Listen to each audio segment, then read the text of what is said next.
지난달 12일 부산 북구에 있는 초등학교 3학년 교실에서 담임교사 A씨는 제자로부터 폭행을 당했습니다.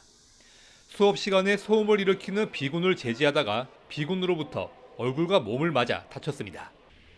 병원에서는 타박상 등으로 3주 동안 치료받아야 한다는 진단을 받았습니다. 지난 3월에도 물건을 던지며 거칠게 행동하는 비군을 말리다가 가슴과 얼굴을 다쳤습니다. 심장이 두근거리고 갑자기 머리로 피가 쏠리는 느낌이 들면서 머리와 목이 꽉 조이고 땡기고. 피해 교사는 병가를 냈고 해당 학생도 학교 수업 대신 가정학습에 들어갔습니다. 교사의 권리가 크게 침해당한 사건이었지만 A씨는 교권보호위원회 교체를 요청하지 않았습니다. 학교장은 학생 처벌을 원치 않아서 노조는 아동학대 처벌법이 부담스럽다는 해당 교사의 입장을 각각 전했습니다. 선생님께서 학생을 재직하기 위해서 조금 힘을 썼다, 잡았다, 이런 부분이 아동학대 법에 이제 저촉될 수가 있습니다. 그 부분에 있어서 심리적인 압박이 굉장히 크시기 때문에. 교권 침해 사례에 대해 부산시 교육청은 앞으로 강력하게 대처하고 교사에 대한 법률 지원도 확대하기로 했습니다. 교권 침해 사항을 교육청에 반드시 신고하고 선생님의 의사와 관계없이 교권보호위원회도 의무적으로 개최해야 합니다. 서울 서희초에서 교사가 안타깝게 숨지는 사고를 계기로 그동안 골마온 교권 침해 사례가 세상에 드러나고 있습니다. YTN 차상입니다. 경기교사노조가 운영하는 학부모 갑질 사례 제보 웹사이트입니다. 지난 21일부터 문을 연 뒤로 선생님들의 피해 제보가 잇따르고 있습니다. 한 초등학교 교사는 상담 도중에 학부모가 주먹으로 책상을 쾅 치면서 맞짱을 뜨자는 위협을 가했다는 경험을 전했습니다. 한 특수학교 교사는 학부모로부터 자신은 학교 운영에 영향을 끼칠 수 있는 학부모 위원이란 점을 내세우며 무기가 많다는 식의 협박을 들었다고 밝혔습니다.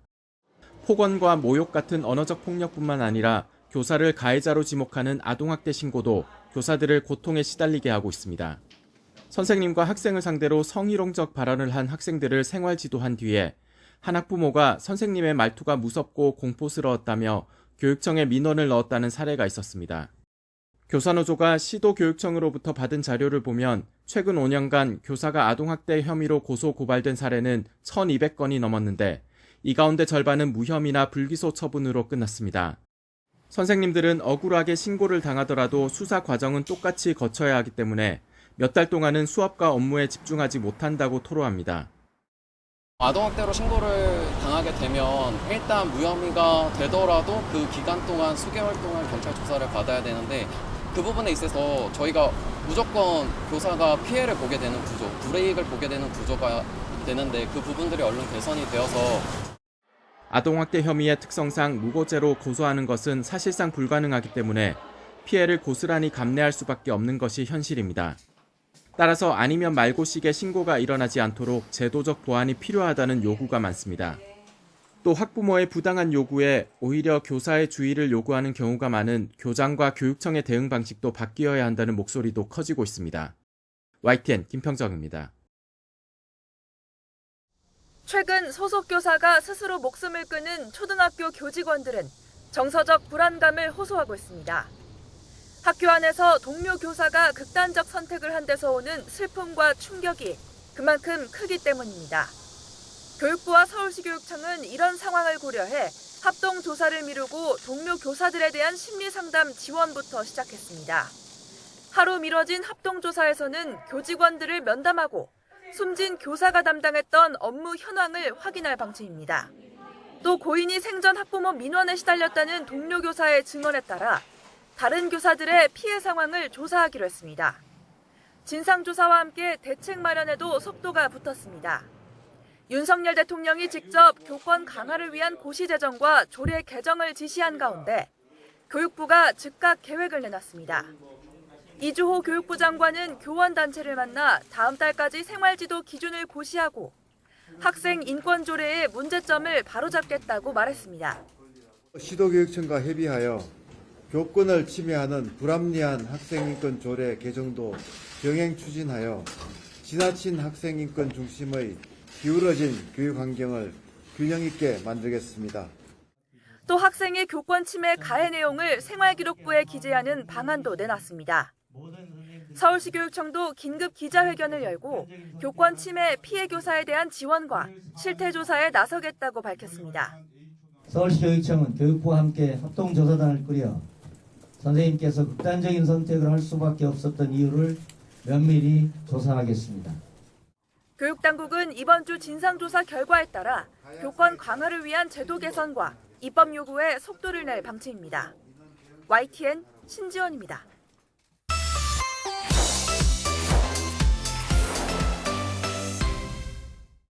우크라이나의 곡물 수출항 오데사에 있는 성당 지붕이 뻥 뚫렸습니다.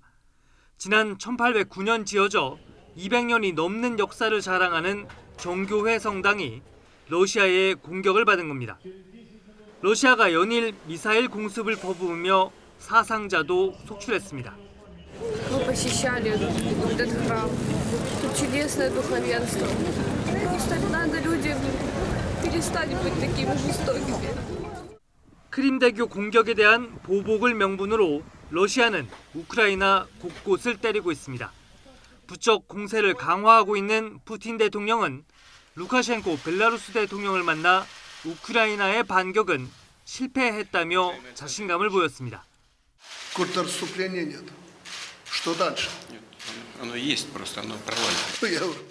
우크라이나의 대반격을 회의적으로 바라보는 건 비단 푸틴 대통령만이 아닙니다.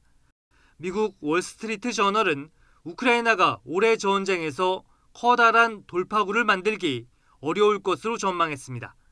무기와 훈련 부족이 전쟁을 교착 상태에 빠뜨릴 수 있다는 겁니다.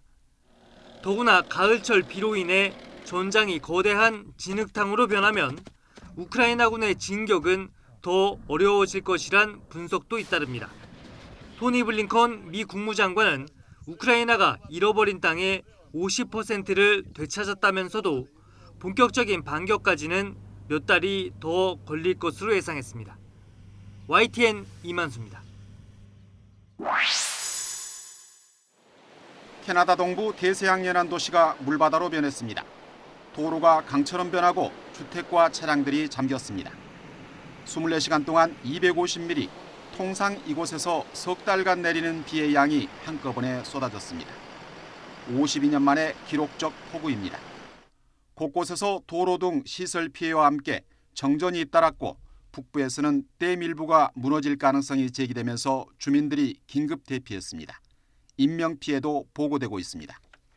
We have confirmed reports from the RCMP of 4 missing people out of 2 separate incidents. Both of them were in West Hants. 그리스 남동쪽 로도스 섬에서 관광객과 주민들이 긴급 대피하고 있습니다.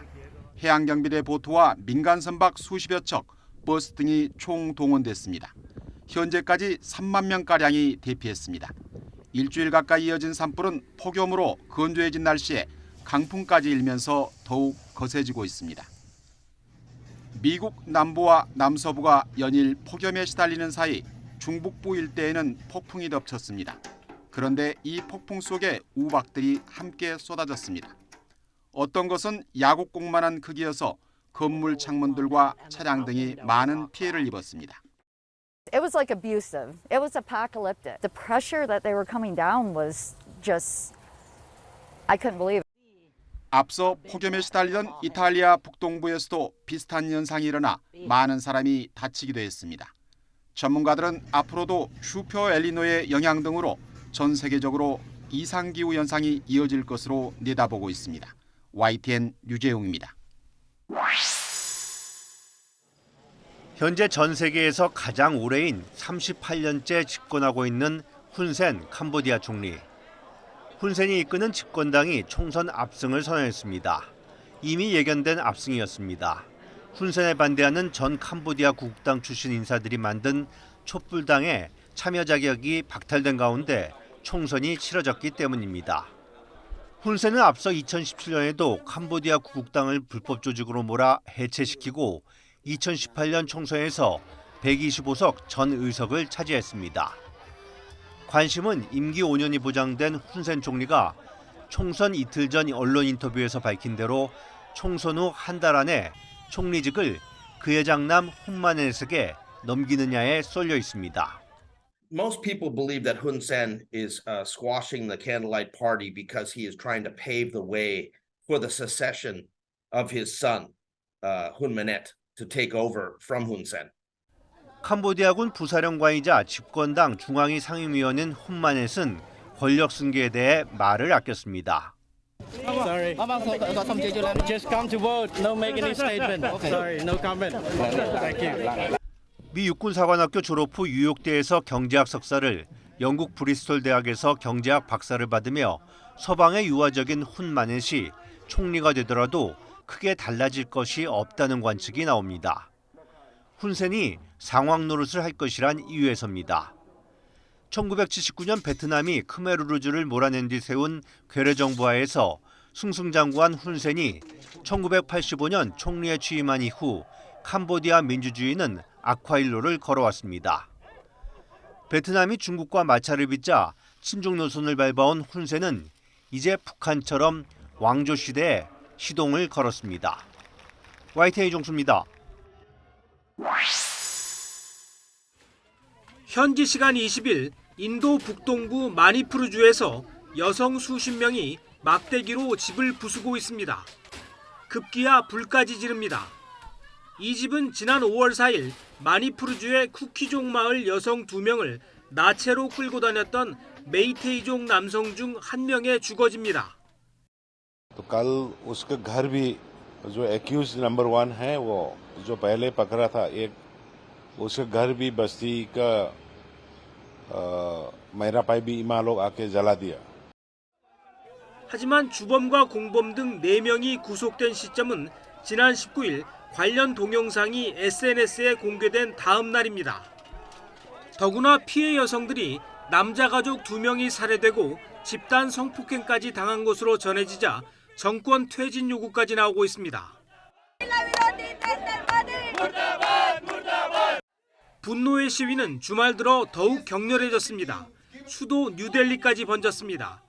특히 사건 발생 후 2달이 지나서야 모디 총리가 입장을 밝히고 가해자들에 대한 체포에 나서면서 당국에 대한 신뢰는 바닥을 치고 있습니다. The violence is going on for around almost 3 months now, and the way we are being treated, the way we are hunted, we don't trust the government anymore. We don't trust in Manipur anymore. 미얀마와 접하고 있는 마니푸르에선 지난 2달여간 메이테이와 쿠키족 부족이 충돌하면서 최소 130명이 사망하고 6만 명이 피난길에 오른 것으로 전해졌습니다. YTN 이상순입니다.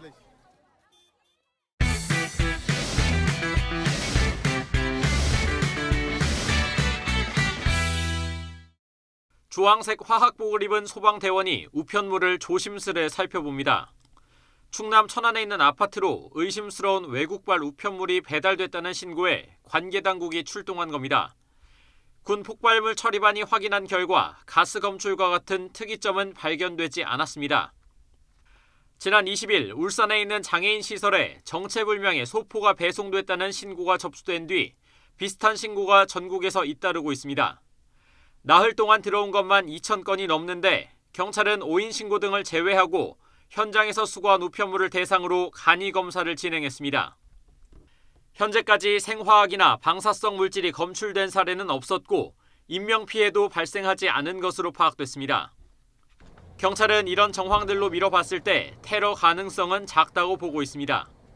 대신 해외 온라인 쇼핑몰에서 실적을 높이기 위해 아무에게나 물건을 보내는 이른바 브러싱 스캠 가능성에 무게를 두고 수사를 이어가고 있습니다.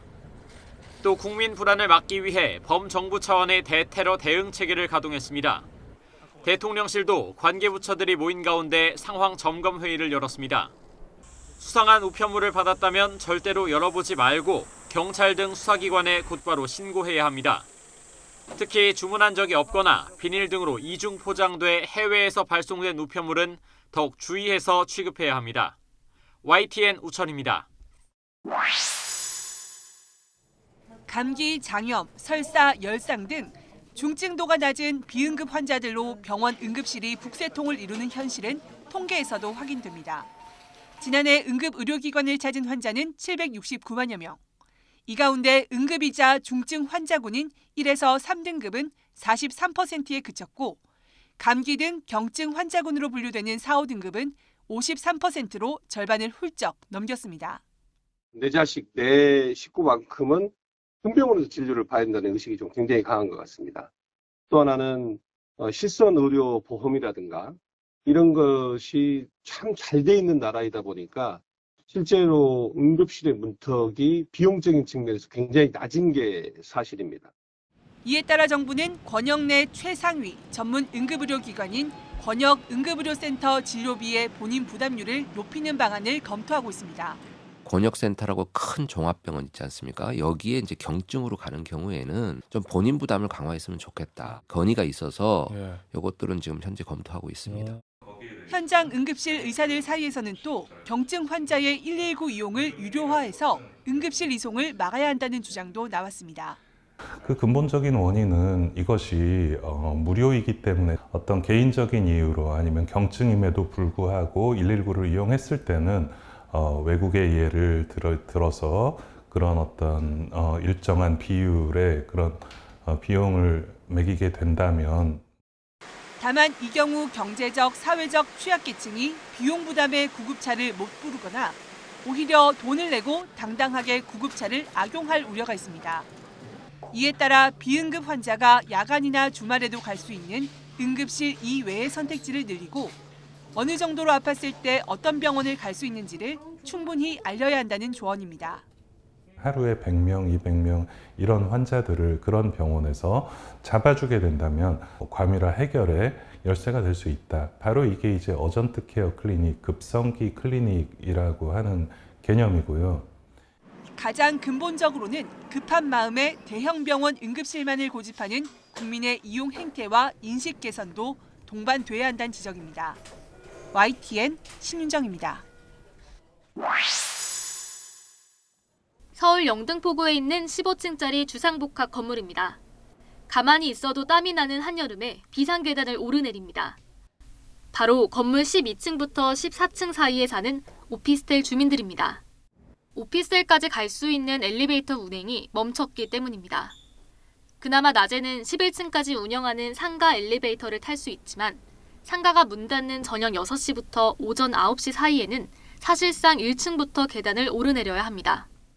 그 노인분들도 계셔가지고 하다가 막 넘어지신 분도 있고 그리고 다리가 안 좋으신데 여기 부여잡고 왔다 갔다 하시는 분도 있고 1층에 그냥 그 상가들 왔다 갔다 하는 택배 그냥 놔가지고 어떤 분은 택배가 훼손이 된 상황도 있었고 저는 심지어 저번 달에 또 코로나에 걸렸었는데 주말에 열이 나는데 또 주말에 엘리베이터가 안 열려요. 그래서 병원도 또 못 가고. 문제의 발단은 바로 관리비입니다.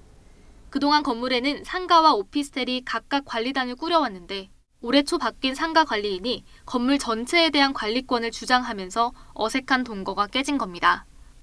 주민들은 기존과 같이 오피스텔 관리단에 관리비를 내자 상가 관리인이 지난 4월부터 1층과 오피스텔을 오가는 엘리베이터 가동을 임의로 중단했다고 말합니다.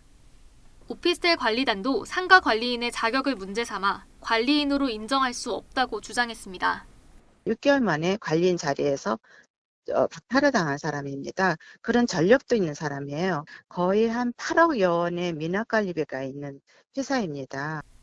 최근 법원도 주민들이 당장 겪는 불편이 크다는 등의 이유로 가동 중단을 풀라는 가처분 신청을 받아들였습니다. 하지만 상가 관리인은 안전점검을 이유로 중단이 불가피하다는 입장입니다.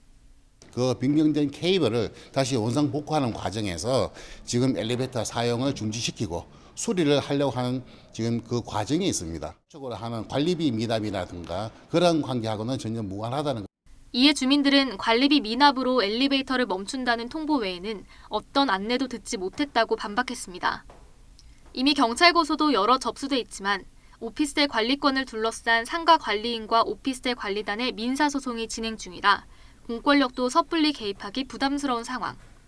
앞서 최근 인천에서 벌어진 주차장 알박기도 건물에서 관리단 사이의 관리비 다툼이 화근이 되는 등 갈등의 불씨는 곳곳에 잠재해 있습니다.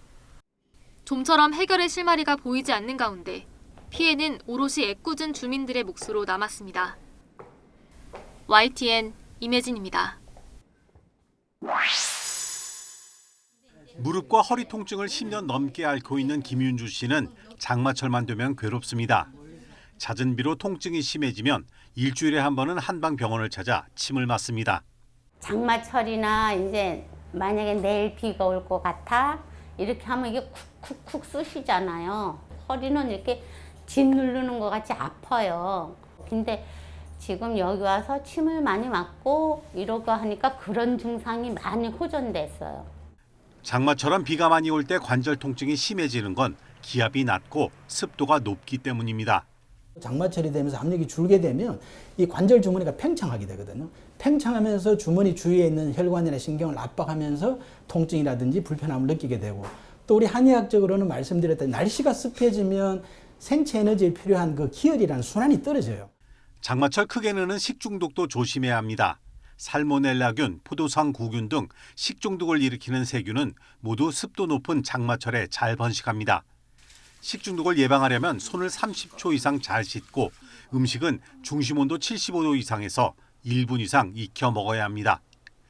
특히 닭이나 달걀을 만진 뒤 다른 음식 재료를 만져서 오염되는 교차 오염을 조심해야 합니다. 덥고 습한 날씨에 에어컨을 지나치게 트는 것도 체온을 떨어뜨려 건강을 해칠 수 있습니다. 체온이 1도 떨어지면 면역력은 30%나 낮아지고 반대로 체온이 1도 정도 올라가게 되면 면역력은 5배나 높아진다고 합니다. 그래서 체온을 올리는 음식이나 생활 습관이 장마철 장의 면역 부담을 줄여주고 또 우리 몸에 도움이 될 수 있습니다. 체온을 올리는 음식으론 과일이나 견과류, 마늘과 파, 새우, 식초 등이 좋습니다. 목욕이나 반신욕도 좋은데 뜨겁거나 찬 물보다는 미지근한 물이 부교감 신경을 활성화시키고 심박동을 적절하게 통제해줘서 좋습니다. 또 땀을 많이 흘려 몸에 수분이 부족하면 만성염증이나 피로가 악화하기 때문에 하루 2리터 이상 물을 충분히 마셔줘야 합니다. YTN 기종훈입니다. 외국인 관광객들로 공항이 북적입니다. 인천국제공항공사와 한국방문의 해위원회는 올해 한국 방문의 해를 맞아 왕복 항공권을 무료로 배포하기로 했습니다. 한국을 방문한 경험이 있는 외국인 777명이 대상이며 재방문율을 높여서 관광객 1,000만 명을 조기에 달성하겠다는 목표입니다. 세계가 열광하는 K컬처의 보훈고장에서 대한민국의 관광 매력을 다시 한번 체험하게 될 것이며 2027년 방한관객 3천만 명 시대를 여는 마중물이 될 것입니다. 올해 1월부터 5월까지 집계된 방한 외국인 관광객은 347만 명으로 코로나19 이전 수준의 절반가량을 회복했습니다. 해외로 나가는 우리 여행객들은 이보다 더 빠르게 늘고 있습니다. 특히 2030 MZ세대를 제치고 4050 X세대가 핵심 수요층으로 떠올랐습니다. 올해 해외로 휴가를 다녀왔거나 갈 계획이 있다고 응답한 연령대는 40대와 50대가 MZ세대를 제치고 1위를 차지했습니다. 무엇보다 여행객들이 체감하는 경비가 저렴해진 게 수요 증가를 이끌었습니다. 항공료를 포함한 예상 경비는 1인당 평균 252만 원으로 지난해보다 9% 줄었습니다. 수요가 많은 근거리 노선 위주로 저렴해졌는데 일본의 경우 엔저 현상 영향으로 제주도와 경비 차이가 불과 30만 원으로 좁혀졌습니다. 우리나라 저비용 항공사가 동남아, 일본 노선의 공급을 확대하면서 항공권 가격이 감소해 여행객들의 체감 비용 하락 효과가 있다고 보입니다. 인천공항은 여름철 휴가 성수기를 맞아 운영 인력을 확대하고 심야버스 운행을 늘리는 등 특별 대책을 세울 계획입니다. YTN 윤혜리입니다. 강원도 횡성에 있는 민족사관고등학교입니다. 96년 개교한 국내 대표 자립형 사립고 가운데 하나입니다. 전원 기숙사 생활에 1년 등록금은 기숙사비 포함 2~3천만 원에 달합니다. 그런 민사고가 자사고 대신 대안학교로 전환을 검토하고 있습니다. 이유가 뭘까? 한마디로 정부 정책에 흔들리기 싫다는 겁니다. 사실 민사고 문제는 지역 교육감 선거 단골 이슈였습니다. 특히 문재인 정부 시절 나온 자사고 폐지와 일반고 전환 정책이 결정적이었습니다. 현 정부 들어 자사고 존치로 번복됐지만 2년 전 민사고는 전국 단위 학생 모집을 할 수 없는 일반고가 된다면 차라리 자진 폐교하겠다고 각을 세웠습니다. 민족 주체성 교육하고 영재 교육입니다. 설립 목적 자체가 일반 학교 프로그램으로 할 수 있었다면은 민족사관고등학교가 있을 필요가 없었겠죠.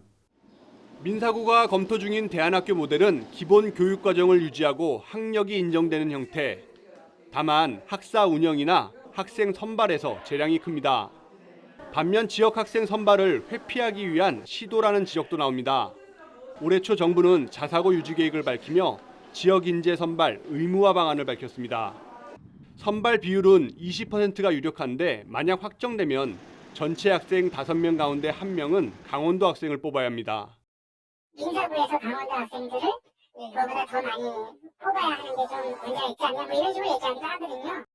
논란이 이어지자 민사고 측은 대안학교 전환과 관련해 학내 구성원 논의부터 원점 재검토하기로 했습니다.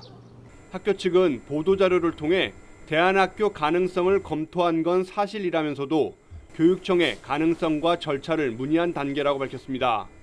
이어 학내 구성원과 심도 있게 논의한 후 신중하게 결정하겠다고 덧붙였습니다.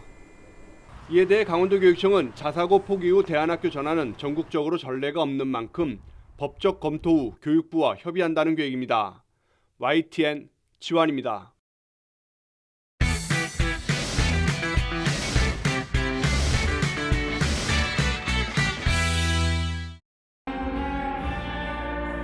살바도르 달리의 초현실적 작품 세계가 대극장 벽을 따라 파노라마처럼 펼쳐집니다. 원자력 발전소를 상징하는 기하학적 이미지들이 빼곡하게 찬 배경에 회중시계가 나뭇가지에 맥없이 걸쳐있고 치즈처럼 흐물흐물 녹아내립니다. 기억의 지속, 구체의 갈라테이아 등 달리의 대표작들이 영국 록그룹 핑크 플로이드의 몽환적 선율과 어우러져 상상력을 자극합니다.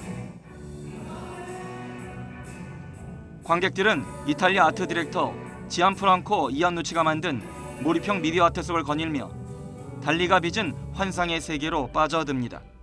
달리의 초창기 작품부터 후반기 작품들까지 작품 변화가 어떻게 이루어지고 있는지 순차적으로 감상도 하실 수가 있고요. 본인이 직접 만들었었던 달리 극장 박물관에 실제 와 있는 듯한 느낌도 만나보실 수가 있습니다. 살바도르 달리의 삶과 예술을 재조명하는 다큐멘터리 영화도 찾아왔습니다. 스페인의 데이비드 푸졸 감독이 만든 이 영화는 회화와 조각, 패션, 광고, 영화 등을 넘나들며 끊임없이 새로운 실험과 기행을 이어간 달리의 역동적 예술 여정을 따라갑니다. 방대한 자료와 진술을 토대로 달리와 그의 영원한 뮤즈 갈라의 사랑과 예술관을 세밀하게 묘사하면서 예술가로서 꿈꾸던 불멸의 의미를 탐구합니다. Myself no believe in my death. You will not die? No believe in general in the death, but in the death of Dali, absolutely not. Not. 상상과 무의식의 세계를 표현한 독창적 작품으로 팝 아트 등 현대 미술에 큰 영향을 미친 달리의 예술론이 영상으로 되살아나며 이 시대 관객에게 새로운 영감을 선사하고 있습니다. YTN 이교준입니다.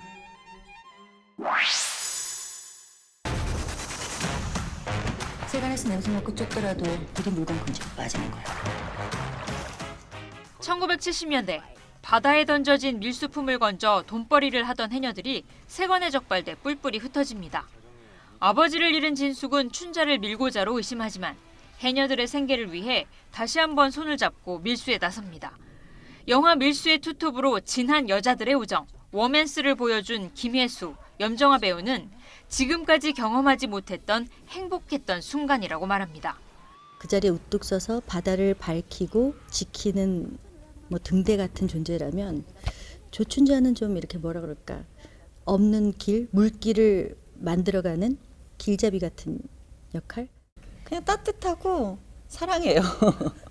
아, 언니가 워낙 사랑이 많은 분이시고 애교도 많고 막 정말 막 그 저희들을 너무너무 사랑해주고 아껴주는 게 느껴지는 그런 분이거든요. 여성 서사가 중심이지만 여성성이 아닌 온전한 개인으로서의 모습을 강조하고 싶었다는 유승환 감독은 두 배우의 첫 스크린 조합에서 강렬한 호흡을 엿궈냈습니다. 팬심이랄까요? 오랜 팬을 내 영화 속에 불러들일 수 있으면 얼마나 좋을까. 좀 개인적인 욕심으로부터 출발했달까요? 조인성 배우의 고난도 액션과 함께 박정민, 고민씨 배우의 유머, 베테랑 김종수 배우의 반전 연기도 작품의 완성도를 더했습니다. 음악 감독을 맡은 가수 장기하는 최연의 앵두, 김트리오의 연안부두 등 시대를 풍미한 명곡들을 배치해 1970년대 레트로 감성을 한껏 살렸습니다. 올여름 한국영화대전 가운데 포문을 여는 밀수는 한글 자막으로도 개봉해 청각장애인은 물론 자막을 선호하는 관객들에게 보다 넓은 선택권을 제공하게 됩니다. YTN 홍상입니다.